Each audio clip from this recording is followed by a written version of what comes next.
네, 안녕하세요. 예, 무스TV 서정구 대표입니다. 예, 요즘 우리 그 서울시장 선거하고 그리고 부산시장 보궐선거 때문에 굉장히 우리 주식시장에서는 나름대로의 어떤 그 이슈가 되어 가지고요.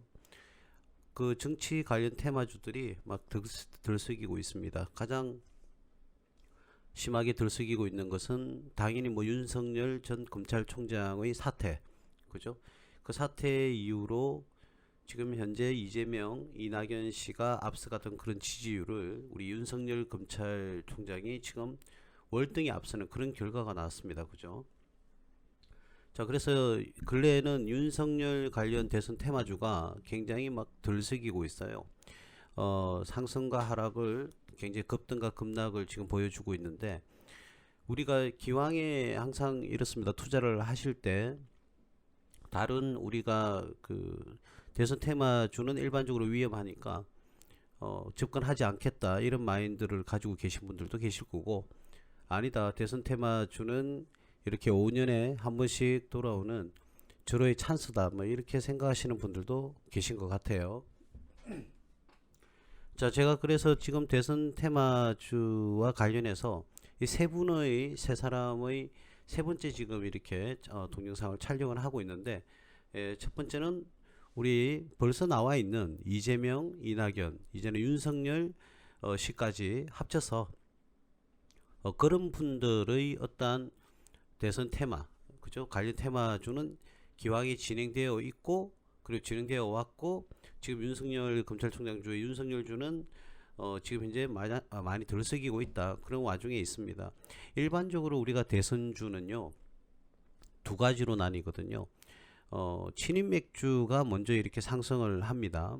대선 출마설이 제기가 되면, 그다음 두 번째로 그러한 친인 맥주가 끝나는 시점이 어떤 시점이냐? 실제로 내가 대선에 이제 출마하겠다고 선언을 하고 대선에 출마를 하게 되죠. 자, 그럼 대선에 출마를 하게 되면 그와 관련되어 있는 내가 만약에 대통령이 된다면 우리나라를 이런 식으로 국정을 운영을 하겠다라는 그런 구체적인 이러한 정책들이 나오게 됩니다. 물론 뭐 그 정책이 나중에 실제로 이 대통령이 되었을 때 실제로 뭐 진행되는 경우도 있고 안 되는 경우도 있지만, 우리 그러한 사항은 우리 투자자에서는 입장에서는 따질 게 아니라, 지금 우리가 만약에 어떤 대선 후보, 잠재적인 대선 후보가 대선에 출마를 이렇게 하는 거죠. 자, 그러면 대선 출마를 하게 되면 이 사람이 내놓는 정책, 그게 바로 정책주가 되는데, 처음에는 대선주라는 것이 흐름이 친인 맥주로 시작을 했다가 점점 그 사람이 이제 실제로 출마를 하게 되면 정책을 내놓게 되고, 그 정책과 관련된 주가 후속주라고도 할 수가 있겠죠. 실질적인 대선주는 그런 친인 맥주로 출발을 해서 귀결은 정책주로 끝난다 이런 말씀을 드리고 싶은데, 지금 현재는 어떤 사람이 잠재적으로 우리가 대선 후보에 나올 사람들이 이재명, 이낙연 그리고 윤석열 씨 이 정도로 지금 뭐 묶일 수가 있습니다. 그죠? 물론 잠룡인 안철수 씨는 뭐 서울시장에 출마를 하고 지금 오세훈 전 의원하고요 지금 뭐 단일화를 한다 이런 말들이 많이 나오고 있는데, 자, 오늘은 세 번째 시간에 김경수 관련주를 제가 준비를 해봤는데요. 자, 다시 서두로 돌아가서 위험하다, 위험하지 않다. 대선주는 위험하니까 투자를 해서는 안 된다. 그리고 아니다, 대선주는 5년마다 오는 우리 절호의 찬스다. 이 부분을 서두에 말씀을 드렸는데, 그런데 수익은 내고 싶은데 위험하다. 자, 그래서 제가 지금 이 시점에서는 이 정책주가 나오기 전인 친인 맥주와 연동해서 대선주가 움직이고 있는 시점이고, 향후 두 달 정도는, 두세 달 정도는 아직까지 친인 맥주 중에서도 선행주가 아니라 후속주. 자, 이러한 상황으로 조금씩 움직임이 진행이 될 겁니다. 예, 이런 진행이 될 건데, 제가 말씀드리고자 하는 것은 이 시점에서 과연 지금 현재 2021년 3월 16일 이 시점에서 우리가 대선 출마를 선언하는 여러 후보군들이 대선 출마를 선언하기 전에 출마 가능성에 따른 출마 가능성, 그죠? 누군가가 출마할 수 있다. 그리고 출마를 하기 위해서 정치적으로 어떤 움직임이 있다. 자, 이런 경우에도 우리가 단기 급등을 하는 경우가 많습니다. 자, 그렇다면 그런 상황이면 굉장히 좀 위험한 사안이 아니냐 이렇게 말씀들을 많이 하시는데요. 우리가 늘 말씀을 드리지만 어떤 대선주라 할지라도 이 종목이 여러 개가 있습니다. 뭐 심하면 20개 정도도 있기도 했죠. 예전에는. 자, 그러면 지금 이 시점에 2021년 3월 16일 이 시점에 우리가 대선주를 투자를 하는데 지금은 정책이 나와 있지는 않으니까 정책주는 예외로 치고요. 나중에 우리가 몇 달 지나서 하게 되고, 지금은 친이맥주가 움직이고 있는데 기왕의 이재명 주와 이낙연 주는 어떻게 벌써 진행이 되어 왔고, 윤석열 검찰총장 주는 지금 이제 진행되고 있고 일부는 진행되었고 이런 상황입니다. 자, 그렇다면 기왕에 지금 윤석열 관련주가 많이 급등과 급락을 이렇게 기록을 하고 있는데, 우리 지금 입장에서 지금 어떻게 해요? 윤석열 관련주가 엄청나게 주가가 단기 급등을 했지 않습니까? 그럼 이 상황에서 내가 그 관련 종목을 투자를 하고 싶어서 들어갔는데 오랫동안 물려버리는 그런 상황에 우리가 직면할 수도 있다는 겁니다. 자, 그래서 윤석열 관련주도 제가 뭐 서두에 많은 이야기를 우리가 앞전 유튜브에서 말씀을 드렸지만 지금은 조금 지나갔다고 봤을 때, 물론 지지율은 계속적으로 오르고 있습니다. 지나갔다고 봤을 때 그 외에 또 잠룡은 누가 있느냐. 자, 그분들에 대해서 우리가 이야기를 해보자는 것이고, 첫 번째 시간이 홍정욱 관련주를 이야기를 했었고요. 그 다음 두 번째는 제가 황교안 관련주를 했습니다. 저번주 금요일이었죠. 그리고 세 번째 시간 오늘은 김경수에 관해서 한번 이야기를 해보겠다는 겁니다. 자, 여러분들 다 아시다시피 김경수라는 분은 경남 도지사입니다. 지금 현재 조금 문제가 있죠. 예, 드루킹 댓글 조작 사건으로 해서 대법원 판결을 앞두고 있습니다. 그런데 자, 이분이 거의 뭐 징역에 처해질 것이다 이렇게 얘기를 뭐 했습니다. 그런데 이분이 공소가 여러 가지가 됐는데 업무방해 관련한 혐의는 징역 2년을 선고를 받았었고, 공직선거법 위반 혐의는 1심과 달리 무죄 판단을 받아서 이걸 지금 항소를 하고, 드루킹 댓글 조작에 관련해서 지금 대법원 판결을 앞두고 있는 상황인데 지금 조금 애매합니다. 어떤 부분이 애매하냐면 윤석열 씨가 지금 검찰총장을 그만두고 사퇴를 하고 지금 은둔 중이에요. 며칠간. 그죠? 이런 아무런 정치적인 입장을 펼치지 않는 이 상황에서 지지율이 이재명 씨를 제쳐두고 바로 1위로 올라서는 기염을 토하고 있습니다. 자, 그래서 사실적으로 보면 민주당이 옳다, 여당이 옳다 또는 야당이 옳다 이런 개념은 우리는 벗어나자고요. 예, 그거는 정치적인 문제니까 그거는 우리가 예외로 치고요. 과연 현실만 우리가 이야기를 했을 때 지금 이재명 씨와 이낙연 씨가 지지율이 윤석열 씨에 의해서 어떻게 해요? 굉장히 하락을 해버렸습니다. 윤석열 씨가 1위로 올라선 거죠.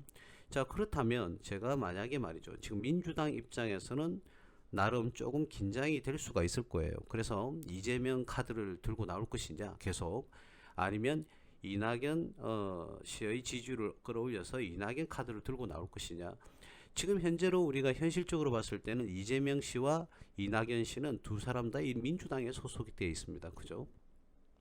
이렇게 민주당에 지금 소속이 되어 있는 이 와중에서 이 두 사람의 지지율을 둘이 합치면, 물론 드셈의 법칙이 100% 적용이 되진 않죠. 만약 한 사람이 지지율이 10%고 한 사람이 지지율이 6%라고 그러면 이 두 사람의 지지율을 합쳐서 16%가 되는 건 아닙니다. 이탈하는 표가 나오니까. 자, 그런데 그래도 일반적으로 우리가 이 이탈이 100% 되지는 않거든요. 일부 한 30% 이렇게 표가 제외가 된다면, 그렇다 하더라도 지금 이재명 지지율과 이낙연 지지율을 둘을 합치면 잠재적인 지지율은 윤석열 씨보다는 조금 앞선다고 봐야 되겠죠. 그죠? 자, 그런데 지금 현재 누구를 선택할 것이냐. 뭐 이낙연 씨와 이재명 씨는 민주당 내에서도 뭐 거의 저가의 동치민 그 정도의 조금 벽이 있어요. 그죠? 자, 근데 어쨌든 같은 당이니까 어떤 지지를 얻을 수 있지 않을까 그런 생각은 당연히 듭니다. 자, 그래서 지금 오리무중입니다. 굉장히 뭐 터널에 들어와 있어요. 암흑입니다. 이 대선의 각도가 이 서울시장과 부산시장 선거가 대선의 뭐 선행하는 그런 선거일 거다 이렇게 말씀들을 많이 하시기도 하는데 그래도 대선은 대선이죠. 자, 그래서 어쨌든 지금 윤석열 바람이 불어서 들썩이는데 민주당 내에서도 말이죠.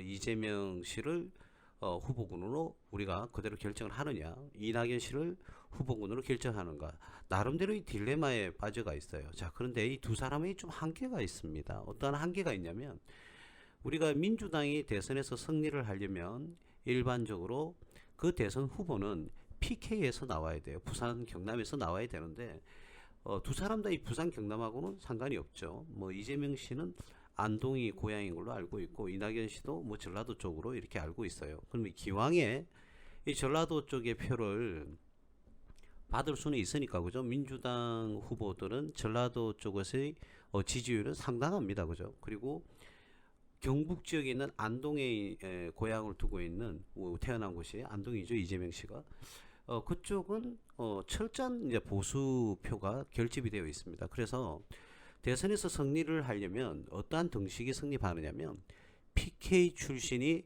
어떻게 해요? 대선 후보로 나와야 된다. 그래서 PK 지역의 표를 어떻게 해요? 일부 취득을 하고 그 외에 전라도 지역이라든지 서울 쪽이라든지 서울 경기 지역은 아무래도 지금 현재까지는 지금 조금은 나중에 이제 달라질 수도 있는데 지금 현재까지는 민주당 쪽이 득세를 이루고 있죠. 그래서 민주당이 승리를 하기 위해서는 대선에서 후보가 PK 지역에서 나와야 된다는 그런 전략을 짤 수밖에 없습니다. 자, 그래서 가장 이상적인 사람은 그러면 부산이나 경남 지역의 출신의 어떠한 의원이 나와서 대선 후보에 나가는 게 가장 바람직하거든요. 그래서 첫 번째 타켓을 둔 사람이 제 생각에는 그죠? 조국 씨인데 이 조국 씨가 지금 이제 뭐 법적으로 정경심 씨 문제라든지 뭐 조민 딸 문제라든지 이런 것들이 법적으로 지금 계류 중에 있고 지금 이제 법적으로 그죠? 싸우고 있는 그런 상황이기 때문에 조국 씨는 좀 부담스러워졌어요. 그죠? 한 달여간이었습니까? 한 달간 법무부 장관을 하다가 지금 뭐 사퇴를 선언하고 지금 법적 소송에 이렇게 막 휘말려가 있지 않습니까? 고발 고소에. 자, 그래서 조국 씨는 조금 민주당에서 가장 큰 뭐 대선 후보군이었을 건데 지금은 좀 멀어졌다고 지금 현 상황에서는 그렇습니다. 나중에는 어찌 될지 모르겠죠.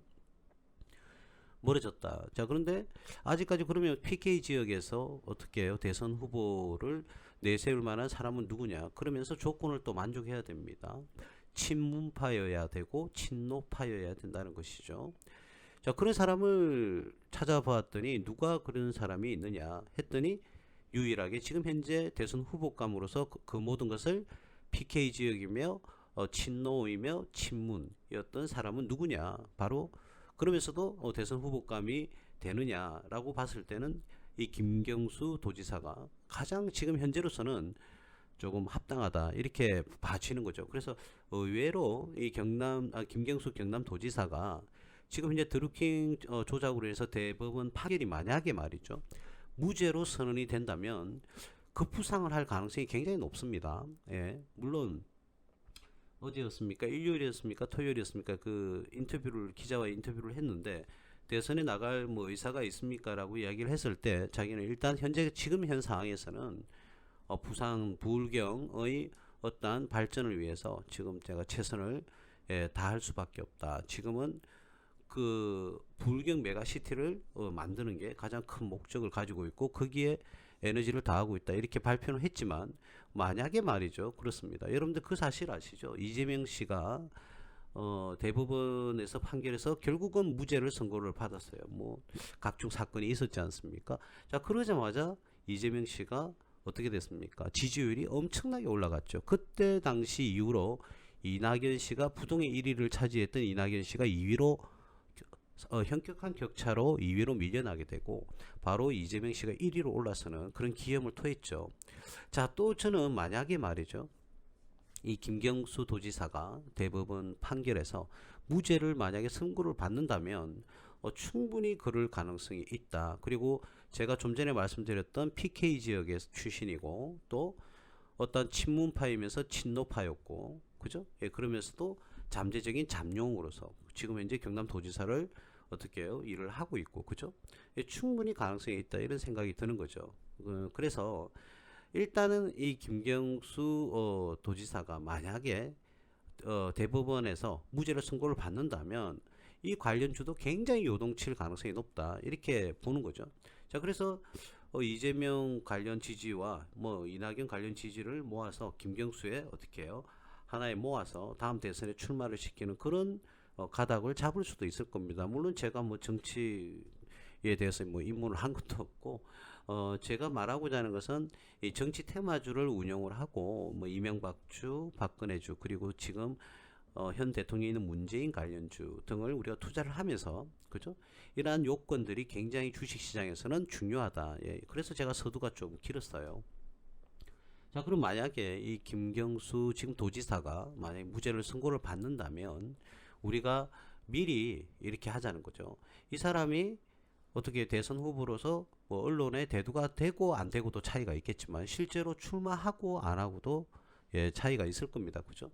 자, 그런데 일단 언론에서 대두가 되면 김경수 도지사도 이제는 어떻습니까?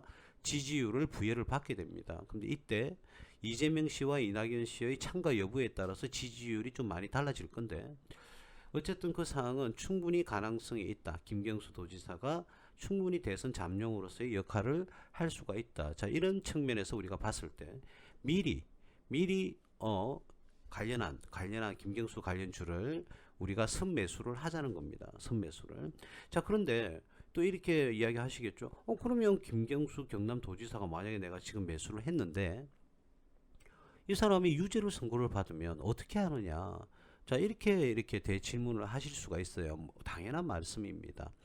자, 그래서 제가 말씀드리고자 하는 것은 제가 이 종목을 분석을 하고 우리가 투자를 할 때 기왕에 우리가 좋은 기업으로서 실적이 좋고 또 이 회사는 어떤 안정성과 성장성과 수익성을 다 두루두루 가지고 있고 한다면 굳이 이 종목이 김경수 경남도지사와 관련한 대선 테마주에 편성이 되지 않는다 하더라도 그 자체 실적만으로도 상승 여력이 있는 종목을 고르자는 거예요. 예, 죄송합니다. 예, 거기서 고르자는 겁니다. 그러면 만약에 5개의 종목이 있다 했을 때 그 중에는 굉장히 회사가 조금 좋지 않은 회사가 있을 수도 있고 어떤 경우에는 굳이 대선주로 편성이 안 된다 하더라도 펀더멘탈이라든지 어떤 모멘텀이 강해서 상승 동력이 충분하다 이런 종목이 있다면 기왕에 그 종목은 대선주가 아니더라도 충분히 투자할 가치가 있다는 겁니다. 자, 그런데 좋은 종목들이 여럿이 있는데 그 중에 김경수 도지사와 관련되어 있는 종목이 있다면 기왕에 살 거면 그 종목을 사자는 겁니다. 왜 그러냐? 대선 테마주의 편성이 될 가능성도 당연히 있으니까요. 그죠?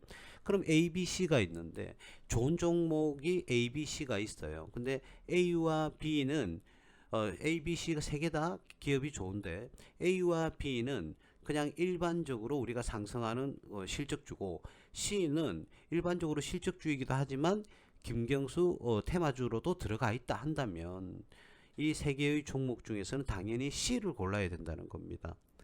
예, 그래서 우리가 이 C를 골라내 보자는 거죠.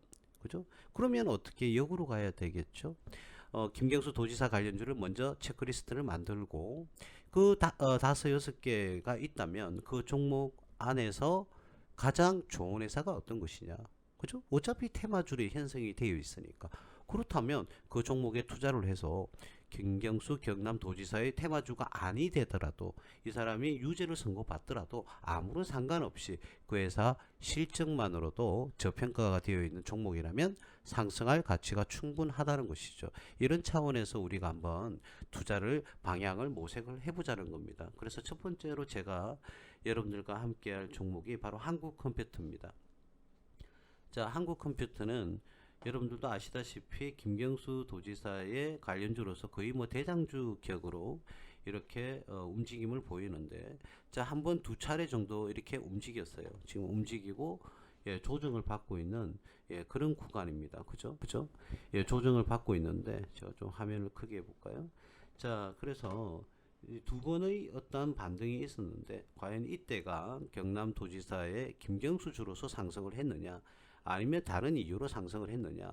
자, 이렇게 얘기를 하는데 이 한국컴퓨터는 2019년 대비 2020년도에 굉장히 매출도 오히려 230억 정도가 상승을 했고요. 그리고 영업이익도 30억 정도, 당기순이익도 한 9억, 10억 정도가 상승을 했습니다. 그래서 지금 현재로서는 어떠한 실적주로서도 간다고 보지만 이 가능성에 대해서도 플러스 효과가 충분히 있다는 것이죠. 그러니까 굳이 실적주로서 이렇게 상승을 무조건 했다라고 보기에는 조금 어폐가 있다는 겁니다. 자, 그래서 이 상한가를 한번 기록한 적이 있었고요. 요 앞전에 그 다음 2월 24일에 10% 정도 상승을 했고 그 다음 또 상한가를 기록했어요.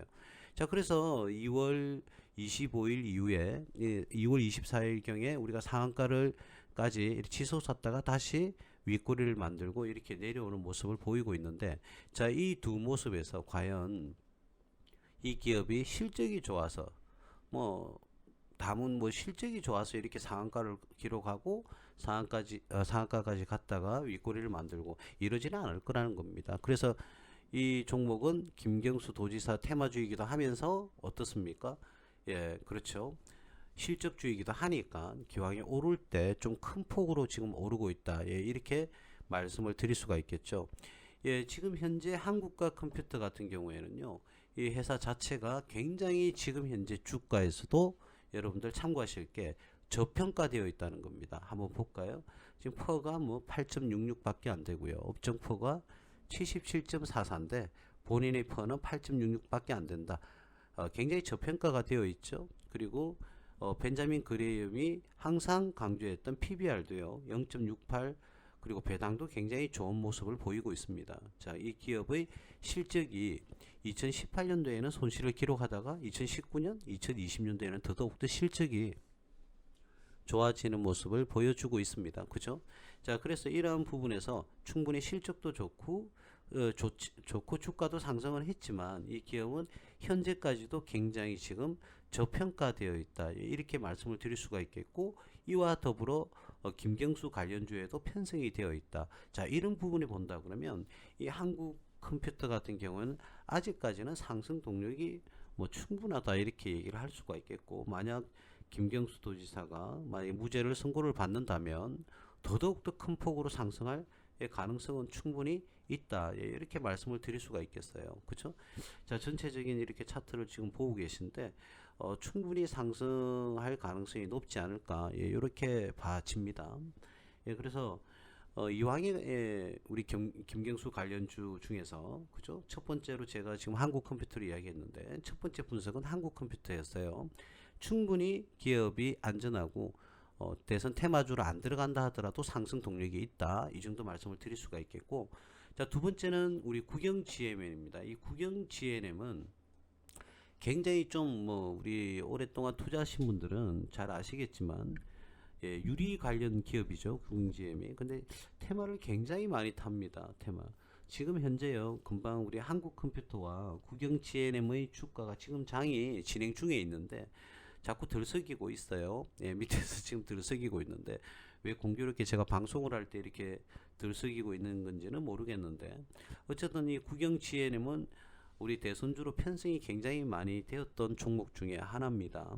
예, 김경수 관련주로서 지금은 편승이 되어 있는데 자, 이 회사 같은 경우에는 유리를 만듭니다. 유리 관련 기업. 자, 그런데 여기서 우리 국영 GM은 제가 한 번 더 말씀을 좀 드릴게요. 우리가 일반적으로 주식 방송을 하시는 분들 또는 전문가님들이 이런 내용들을 자꾸 빼고요. 뭐 비밀스럽듯이 이렇게 말씀을 하셔서 저는 그냥 있는 그대로 말씀을 좀 드려볼게요. 자, 이 국영 GM은 퍼 기준도 물론 뭐 업종 퍼보다는 낮고 그리고 PBR도 뭐 그렇게 높은 수준은 아닙니다. 그래서 상대적으로 그렇게 고평가되어 있는 종목은 아닌데 이 국영 GM의 기업이 작년에는 이렇게 손실로 돌아섰는데 기업의 재무 건전성은 굉장히 좋아요. 부채 비율도 괜찮고 유보율도 조금 작지만 만족할 만한 수준은 아니지만 어떻게 두려워할 걱정할 사항은 아닌 것 같고요. 작년에는 실적이 좀 안 좋아졌습니다. 그런데 이 유리 산업은 건축물에 들어가는 유리도 있고 여러 가지 유리가 있겠지만 일단 그린 뉴딜주라는 거 대선 테마주도 들어가지만 예, 그린 뉴딜주에도 당연히 들어가야 되고요. 그죠? 예, 들어가야 되고 더 이제 한 발 더 나아가서 하나 더 말씀을 드리면 이게 태양광 관련주이기도 합니다. 국영치엠이. 예, 왜 태양광 관련주일까라고 생각을 하시는지는 모르겠는데 왜 의구심이 드실 수는 있는데 국영치엠은 유리관에 태양광 어떤 필름을 설치를 하거든요. 예, 그렇게 설치를 해서 태양광 모듈을 우리 기존에 나와 있는 그런 모듈이 아니라 다른 쪽의 모듈을 만드는 그런 기술 개발이 완료가 되었어요. 그래서 태양광 사업도 국영지의 태양광주도 해당하죠. 그래서 테마가 하나 더 붙었다 이렇게 말씀을 드릴 수가 있겠습니다. 그래서 이 국영지에는 예전부터 대선 테마주로서 그런 역할도 했었고 또 유리와 관련되어 있는 그렇죠 그린 뉴딜 관련 테마주로도 편성이 되고요. 그리고 하나 더 태양광 관련주에서도 편성이 됩니다. 어떤 테마가 불어서 이렇게 상승과 하락을 이렇게 반복적으로 할 수는 있겠지만 테마가 구성이 적은 것보다는 많이 되어 있는 게 당연히 좋습니다. 그렇죠? 예, 그 부분에 대해서 여러분들 한번 참고를 해보실 만하다. 그리고 상승을 많이 기록하다가 지금은 조정 구간에 있다. 그러면 상대적으로 이제 매수 타임이 된다. 이렇게 말씀을 드릴 수가 있겠고요. 가격이 지금 움직이고 있습니다. 오른쪽에 그죠? 지금 2,835원, 2,840원 이렇게 왔다 갔다 이렇게 하고 있는데 오늘이 3월 16일입니다. 예, 차후에 주가를 한번 여러분들께서 확인을 해보시고 지금이 어떻게 보면 굉장히 매수하기에는 좋은 타임인 것 같아요. 예, 기술적 분석에서도 그렇고요. 이제 기본적 분석에서도 나름 안정성을 가지고 있기 때문에 지금이 기술적 분석에서는 확실히 예, 들어가야 될 타임인 거는 맞는 것 같아요. 예, 투자는 이렇게 어렵습니다. 그죠? 어려운데 어쨌든 제가 이 종목에 대해서는 충분히 상승 여력이 있다 이렇게 말씀을 드릴 수가 있습니다. 그리고 급등을 하려고 그러면 단기에 많은 급등 구간이 나오려고 그러면 일단은 김경수 도지사가 무죄로 풀려나야 된다. 자, 그런데 법에서는 유죄든 무죄든 그거는 우리 법원에서 판단을 할 사항이니까 우리가 관여할 사항은 아닙니다. 그죠? 이 정치적인 이야기는 절대로 해서는 안 되고요. 어쨌든 이 종목이 가려면 김경수 경남도지사가 무죄로서 어떻게 선고를 받아야 된다. 유죄 선고를 받지 않고 무죄로 풀려나는 그죠? 해소가 되는 그런 장면이 나와야 이 종목은 더욱더 상승 동력이 커진다. 예, 이렇게 말씀을 드릴 수가 있겠습니다. 그 다음 세 번째 종목은 우리가 동아하성인데요. 보시다시피 이렇게 주가가 꾸준하게 이렇게 상승을 하고 있는 모습을 예, 보여주고 있습니다. 그죠? 그 후에 이렇게 조정을 지금 예, 받고 있네요. 지금 선이 지금 현재 이 선인데 이 라인인데 예, 떨어지고 있고 지지선을 지금 한번 확인을 했는데 차후에 이 지지선이 또 붕괴가 될 가능성도 있긴 합니다. 자, 근데 이 회사가 이렇게 주가가 이렇게 많이 상승하게 된 이유가 있습니다. 예. 예, 이렇게 상승한 이유는 뭐냐? 이 회사는 꾸준하게 매출이 2,500~600억대를 달성을 했고요. 그리고 꾸준하게 영업이익이 130억대를 달성을 했어요. 근데 작년에 우리가 코로나로 인해서 많이 허덕였지만 이 회사는 원래 얻어야 될 수익을 계속적으로 얻었다는 겁니다. 그래서 130억의 영업이익이 나왔고, 자, 그런데 당기순이익이요. 2019년에는 102억이었는데 2020년도에는 대략 25억으로 한 5분의 1 가격으로 떨어졌습니다. 영업이익은 올랐는데 당기순이익이 굉장히 떨어졌다. 자, 이 이유는 뭘까요? 예, 그렇습니다. 이 회사는 부채 비율이 무려 130% 정도 됩니다. 예, 부채 비율. 자, 그만큼 부채가 많다는 것은 그렇죠. 이자가 나갈 가능성이 굉장히 높다. 예, 이렇게 말씀을 드릴 수가 있는데 기업 금융 비용이 굉장히 많이 나갔을 확률이 높다는 것이죠. 예. 자, 그런데 2019년도 당시에도 말이죠. 2019년도 당시에도 부채 비율이 대략 115% 정도 됐는데 영업이익과 그렇죠. 당기순이익이 별 차이가 없었는데 지금 올해는 2020년도 기준은 영업이익과 당기순이익이 차이가 굉장히 많습니다. 이런 부분에서 조금 나름대로 조금 문제성이 있다 이렇게 봐지는데, 주가가 지금 오른 상황인데, 주가가 지금 가파르게 계속해서 오른 상황인데도 불구하고 이 회사는 현재까지도 너무 저평가되어 있다 이렇게 이야기를 할 수 있을 정도로 지표가 나오고 있어요. 이렇게 한 번 더 깨끗하게 우리 꺼볼까요? 아래선과 우리 밑선을 한번 꺼보면 이 폭에서 어떻게요? 삼각 수렴하는 라인이 굉장히 지금 벌어지고 있는 그런 상황으로 보이고 있는데, 자, 이거는 뭐 단순한 기술적 분석일 뿐이니까 그 기업의 가치를 가지고 투자를 우리가 해야 되지 않겠습니까? 자, 그래서 어떤 기술적 분석에서는 이렇게 벌어지고 있는 상황이고, 지금은 뭐 맥점이다 라고 이렇게 얘기를 할 수도 있을 것 같아요. 자, 그런데 이 회사 자체는 굉장히 탄탄하다. 단 마음에 걸리는 것은 부채 비율이 상대적으로 조금 높다. 그래서 영업이익에서 이익을 좀 까먹는 그런 결과를 보이고 있다. 이렇게 말씀을 좀 드릴 수가 있을 것 같습니다. 자, 그럼 우리 화성 다음에는 DK락이라는 회사가 있어요. DK락. 자, 이 DK락이라는 회사도 꾸준한 이익을 내고요. 부채 비율도 낮고, 그죠? 그리고 영업이익도 꾸준하게 발생했는데, 작년에는 영업이익이 약간 주춤을 하긴 했는데 계속적으로 이익을 내고 있습니다. 영업이익도 계속적으로 내고 있고 당기순이익도 계속적으로 내고 있는데, 이 회사의 특징을 한번 보시면, 조금 전에 제가 말씀드렸던 동화화성하고는 조금 차이가 있어요. 어떤 차이가 있느냐? 죄송합니다. 동화화성하고 차이는 뭐냐면, 이 부채 비율이 동화화성은 130% 정도였는데 이 DK락이라는 회사는 33% 밖에 없다. 자, 그런데 이 부채가 여기서 한번 보실까요? 영업이익이 2018년도에 영업이익이 59억, 당기순이익이 56억, 그렇죠? 그리고 2019년도에 영업이익은 98억, 그리고 당기순이익은 80억. 이 두 개의 갭이 어떻습니까? 크게 나타나지 않는다, 그죠?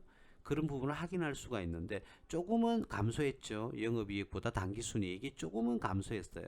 자, 조금은 감소했는데 이 조금 감소했던 이 내용이, 그죠? 이 부채 33.53%의 부채 비율 안에 다소 일부는 대출한 금액이 있다. 이자를 수반하는 그런 부채가 포함이 되어 있다. 우리가 이렇게 해석을 할 수가 있겠죠. 그러나 그러한 대출 이자를 수반하는 부채가 포함은 되어 있으나 그 금액은 크지는 않다. 그래서 크게 우려할 사항은 아니고, 우리가 기업 가치를 평가함에 있어서 마이너스가 되는 부분이 크게 없다. 이렇게 해석을 하시면 되겠고요. 꾸준하게 유보율을 발생시키고 있는데, 유보율이 꾸준하게 이렇게 점차적으로 상승한다는 것은 이 기업은 안정성 있게 영업이익을 구현하고 있고, 또한 당기순이익을 꾸준하게 구현을 하고 있다는 것을 반증하는 것이거든요. 자, 그래서 DK락은 굉장히 기업의 수익성도 나름 좋고, 작년 4분기 이렇게 실적이 아직 보고가 되지 않고 있습니다. 그래서 4분기 실적까지 보고 난 다음에 이렇게 판단을 해야 되는데, 이 DK락은 제가 아까 국영 GNM을 이야기할 때도 마찬가지입니다. 이 DK락은요, 요즘 조금 이슈가 되고 있는, 우리 보유하고 있는 종목 중에 하나를 말씀드리면, 우리 HMM이라는 종목을 지금 우리 회원님들께서 매수를 하셔서 지금 투자를 하고 계세요. 그래서 많이 수익이 나신 분은 뭐 340% 정도 지금 수익이 나가 계시고, 나중에 제가 저희 그 무소TV 홈피에 우리 우리 회원님들, 그죠? 회원님들이 수익 나는 수익 현황을 실제로 계좌를 촬영을 해서 이렇게 올려주실 건데, 너무 이쪽에 이제 우리가 꼭 사기 같고 거짓말 같으니까, 그죠? 344%라면 우리 일반인들이 꿈꿀 수 없는 그런 수익률 아니겠습니까, 그죠? 그래서 조금 1년 남짓, 1년이 조금 안 됐는데 한 344%의 지금 수익을 기록을 하고 계신데, 실제로 수익 난 현황을 저희들이 화면을 캡처해서 한번 올릴 수 있도록 그렇게 하겠습니다. 자, 제가 왜 HMM을 이야기를 하느냐면, 이 DK락은 말이죠, 조선 해양 플랜트 관련주이기도 합니다. 그리고요, 원자력, 화력, 수력, 발전 설비, 그리고 반도체와 관련되어 있고, 수소용 자동차 산업에도 관련이 돼 있습니다. 예, 그래서 그리고 뭐 해외 정유 시설 대형 플랜트도 관련이 되어 있고, 이 회사에서 만드는 DK 락이라는 이런 자체 브랜드 회사는 제품은 굉장히 어떻게 해요? 거래처가 확보가 다양하다는 겁니다. 그래서 여러 가지 테마가 불 수 있다. 이런 부분은 굉장히 이점이죠. 거기에다가 김경수 테마주에도 편성이 되어 있다면 더더욱더 지금 좋은 상황입니다. 작년에는 영업이익이 조금 현재까지 3, 4분기까지는 비교를 했을 때는 조금 떨어진 것 같아요. 4, 4분기가 아직 안 나왔기 때문에 정확한 판단을 제가 말씀드리기는 조금 곤란한데, 역시나 영업이익과 당기순이익을 비교했을 때는 큰 차이가 없다. 그래서 이 회사는 현재까지도 대출로 인한, 그죠? 대출이든 채권 발행이든 어떠한 이자가 나가는 그런 부채의 규모는 굉장히 적다. 이렇게 판단을 하시면 되겠고요. 4, 4분기의 실적에 따라서 이 기업의 1년 매출이 나올 것인데, 그에 따라 판단이 조금 유보가 되어야 되겠지만, 여기서 핵심적인 걸 하나를 더 말씀드리면, 자, 여기까지 정리를 한번 해볼게요. DK락이라는 회사는 기업 자체도 좋은데, 굉장히 좋은데 어떤 부분요? 여러 가지 너무나 많은 테마를 구성하고 있다. 예, 이렇게 말씀을 드릴 수가 있겠고요. 업종 퍼가 260 정도 되는데요. 이 회사는 퍼가 12 정도밖에 안 돼요. 지금 현재 가격이 너무 저평가가 이렇게 되어 있다. 거기다가 김경수 도지사와 관련되어 있는 테마주로도 편성이 같이 되어 있다. 이 DK락이라는 회사가요. 자, 그리고 추가적으로 설명드릴 게, 이 회사는 전체 매출, 아우 죄송합니다. 오늘 자꾸 목이 이렇게 갑자기 매입니다. 그죠? 목이 쉰 그런 목소리가 자꾸 나오는데 죄송합니다. 이 회사는 전체 매출의 68%가 대략 70%가 수출입니다. 수출. 자, 수출은 무엇일까요? 말 그대로 수출을 주로 하는 기업은 우리가 환율에 굉장히 민감할 수가 있거든요. 그죠? 자, 그런데 우리 환율 유가 차트를 한번 볼까요? 예, 작년 12월 달까지는 이렇게 환율이 어떻습니까? 굉장히 어때요? 보시는 화면과 같이 작년 기준을 한번 다 볼까요? 네, 네. 작년 기준을 보면 2020년도에 이렇게 환율이 여기서 이까지 떨어졌어요. 그죠? 굉장히 많이 떨어졌죠. 자, 그럼 수출하는 이런 기업이 결제를 달러라든지 외화로 결제를 받는다면 환율이 내려왔으니까 그만큼 어떻습니까? 이익이 나는 게 아니라 손실을 기록을 하겠죠. 이익의 폭이 줄어들 겁니다. 그죠?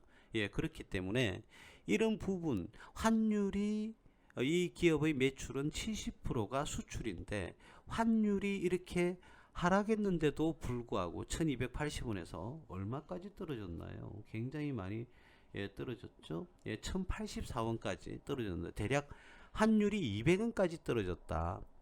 그렇다 그러면 단순 계산만 하더라도 20%가 이익이 사라지는데, 이런 상황에서도 이 기업은 실적을 크게 어떻게 해요? 나쁜 상황으로 이끌지는 않았다는 겁니다. 환율이 이렇게 떨어졌는데도 불구하고 그 기업은 이익의 모멘텀 실적은 그와 유사하거나 조금 떨어지는 수준밖에 안 됐다는 거예요.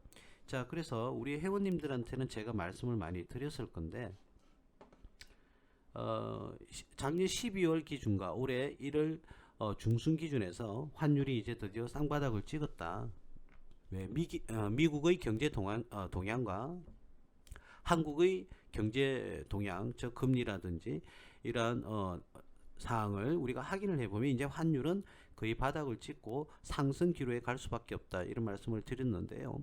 이 회사는 환율에 의해서 또 수혜를 또 받을 수가 있다는 겁니다. 그죠? 예, 환율이 제가 이렇게 펼쳐서 그런데 실제적으로는 이렇게 급등하는 구간을 지금 보여주고 있거든요. 이렇게. 자, 그러면 이 회사는 올해에 똑같은 작년의 실적을 가진다 하더라도 이익의 포지션은 더 크게 가져갈 수 있는 그런 이점까지도 보유하고 있다는 겁니다. 그죠?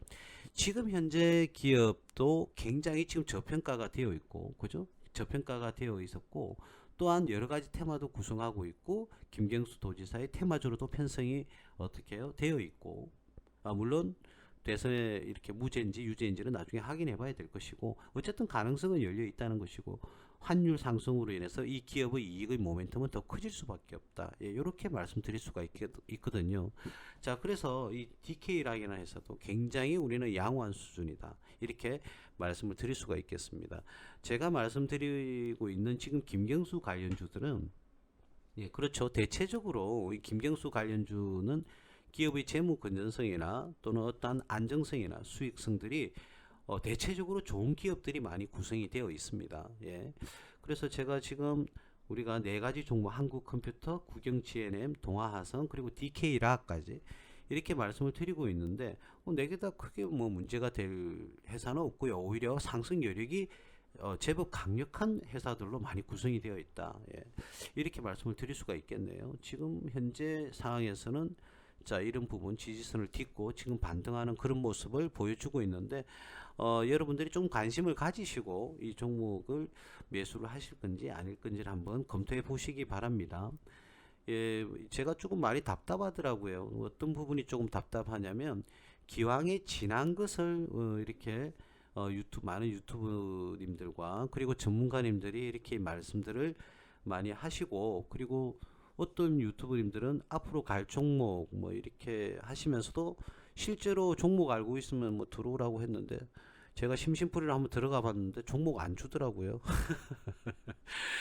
예, 뭐 웃자고 하는 소리인데 제가 이 DK락이라든지 이런 뭐 국영-GNM이라든지 한국컴퓨터라든지 이런 종목을 공개적으로 제가 오픈을 하고요. 이런 회사들이 상승 동력이 있는지 없는지를 지금 말씀을 드리고 있고 이 분석을 하고 있는 종목들은 김경수 관련주라는 거 이렇게 말씀을 드리고 있고 김경수 씨가 도지사가 무죄로 만약에 판결이 된다면 충분히 대선 후보로서 대선 테마주로 편성이 될 수 있다.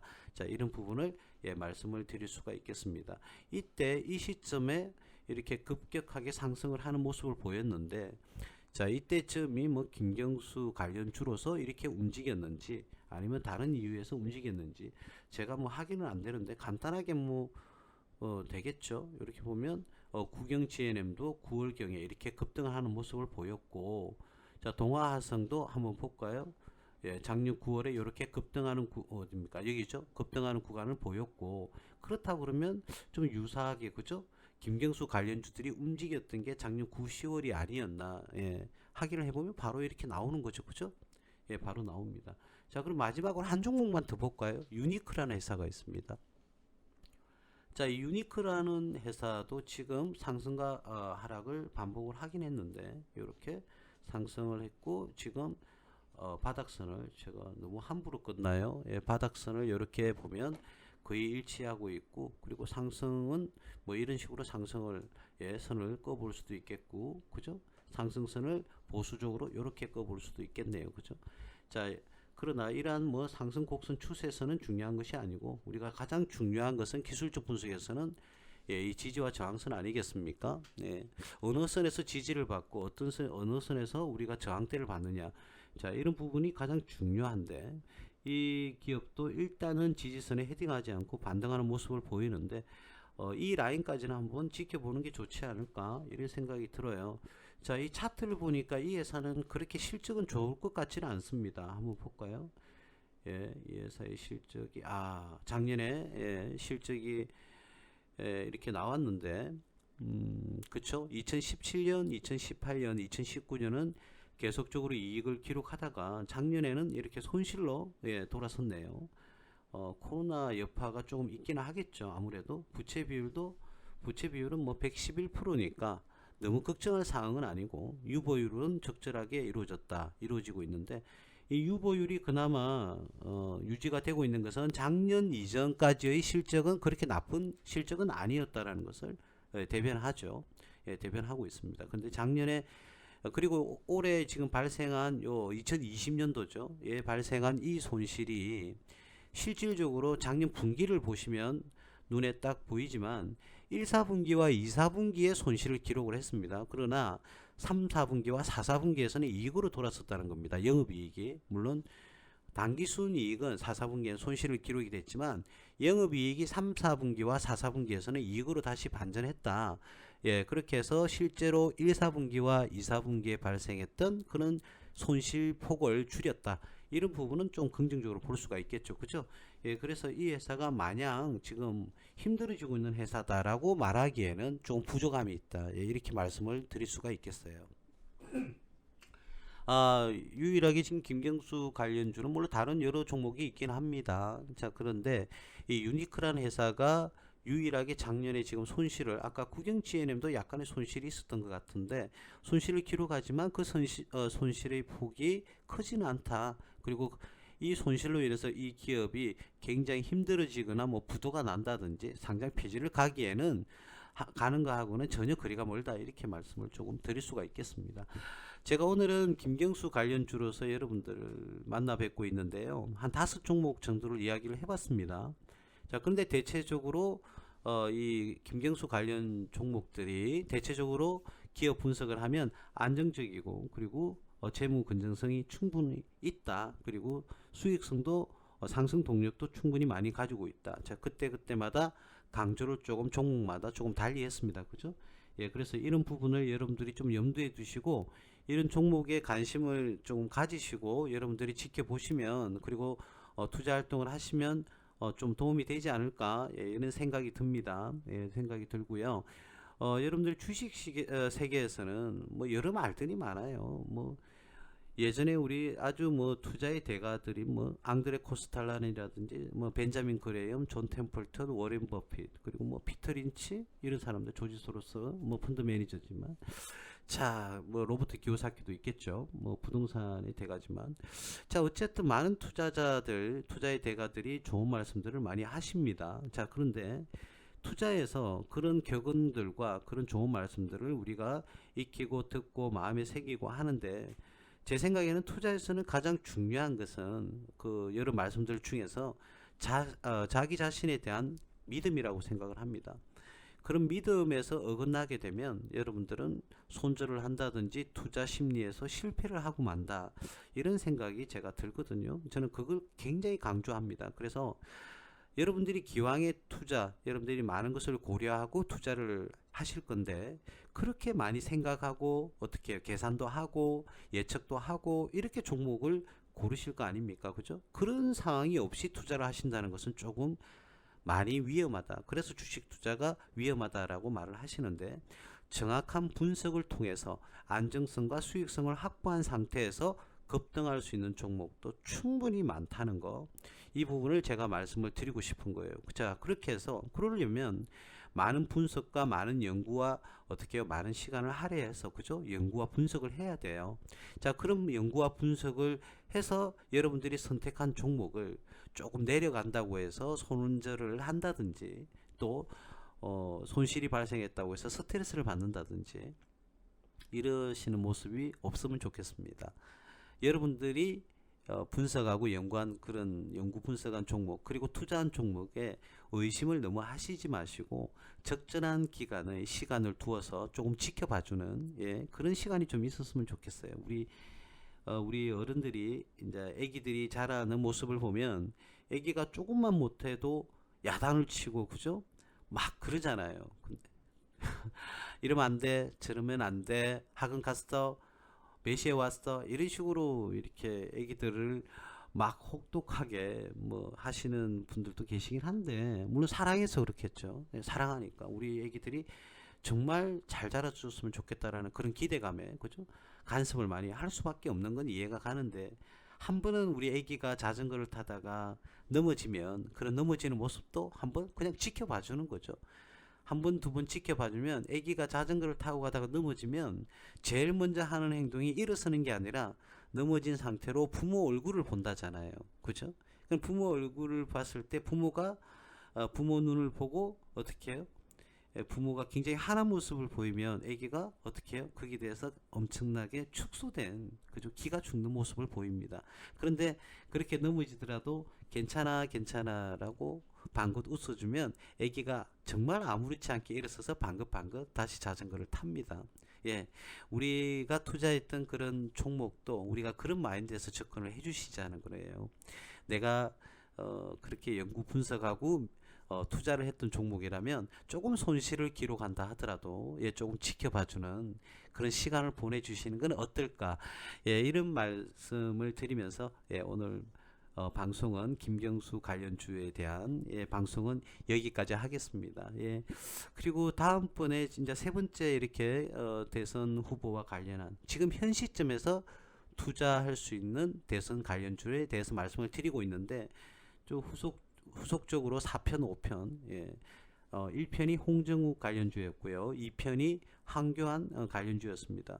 그리고 세 번째 오늘이 김경수 관련주였는데 네 번째, 다섯 번째 관련해서 이 잠룡들의 잠재적인 잠룡들과 관련되어 있는 이 종목에 대해서 분석을 해보는 그런 시간을 다시 가지도록 하겠습니다.